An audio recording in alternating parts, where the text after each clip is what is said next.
Sir आपका राजनीतिक परिचय और पृष्ठभूमि आपकी जानना चाहेंगे हमारे चैनल। मेरा राजनीतिक परिचय, मेरे पिताजी 1945 में राष्ट्रीय स्वयंसेवक संघ के प्रचारक कार्यकर्ता बने। उसके बाद तहसील कार्यवाह, तहसील संघ चालक, जिला कार्यवाह, जिला संघ चालक, और इसके नाते 1976 में जेल गए, जिसमें DIR मीसा दोनों लगे। छूट के आए, उसके बाद संभाग कार्यवाह रहे और अंतिम समय में 1986 में वो विद्या भारती के मंत्री बनाए गए और 1994 में उनका जो शरीर पूरा हुआ वो भी संघ कार्यालय पे ही पूरा हुआ।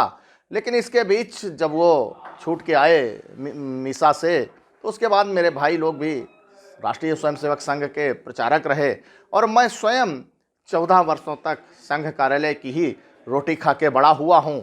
और जिसके बीच में मुझे बहुत ही वरिष्ठ प्रचारक और वर्तमान में विश्व हिंदू परिषद के संरक्षक माननीय दिनेश जी के साथ अनेकों वर्षों तक कार्य करने का मौका मिला है और कुछ छोटा सा समय मुझे पूज्य रज्जू भैया का भी सानिध्य और आशीर्वाद प्राप्त रहा है।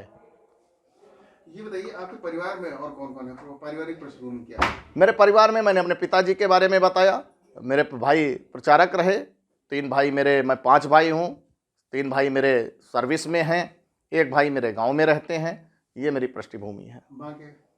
माताजी मेरे साथ रहती हैं और पिताजी का आपको बताया कि 1994 में उनका जो शरीर पूरा हुआ वो संघ कार्यालय केशव भवन लखनऊ में पूरा हुआ था। कल मोदी जी की रैली में जिस तरीके से आपने राम दरबार मोदी जी को, प्रधानमंत्री जी को भेंट किया है, उसके बाद आपने उनके पैर छूने की कोशिश की है, क्या पूरा प्रकरण है वो, क्या विस्तार से बताइए। मैंने आपको बताया कि मैं राष्ट्रीय स्वयंसेवक संघ का कार्यकर्ता पहले हूँ, उसके बाद उन्नाव का जिला अध्यक्ष हूँ और राष्ट्रीय स्वयंसेवक संघ का कार्यकर्ता और पूरे परिवार की पृष्ठभूमि राष्ट्रीय स्वयंसेवक संघ की आपको बताई है। उसके बाद क्या उनका प्रतिक्रिया थी, उन्होंने क्या आपके पैर छुए, क्या क्या क्या मामला था वो? मैंने पहले ही बताया, माननीय प्रधानमंत्री जी राष्ट्रीय स्वयंसेवक संघ के प्रचारक रहे हैं और मुझे वरिष्ठ प्रचारकों के साथ अनेकों वर्षों तक साथ रहने का सौभाग्य प्राप्त हुआ है। शायद कई ऐसे प्रचारक जो केंद्रीय कार्यकारिणी में हैं जिनका भी मुझे आशीर्वाद कई अनेक वर्षों तक प्राप्त रहा है।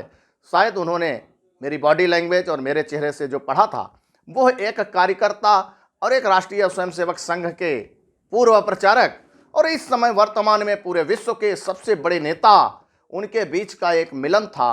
वो भाव थे, क्योंकि राष्ट्रीय स्वयंसेवक संघ का भाव ही है जिसमें ना कोई ऊंच है, ना कोई नीच है, ना कोई जात है, ना कोई पात है। वहाँ एक हमारे सबसे टॉप लीडर भी छोटे से कार्यकर्ता के साथ नीचे दरी पर उसको साथ बैठाकर भोजन करते हैं। ऐसा समरसता का भाव राष्ट्रीय स्वयंसेवक संघ में मिलता है।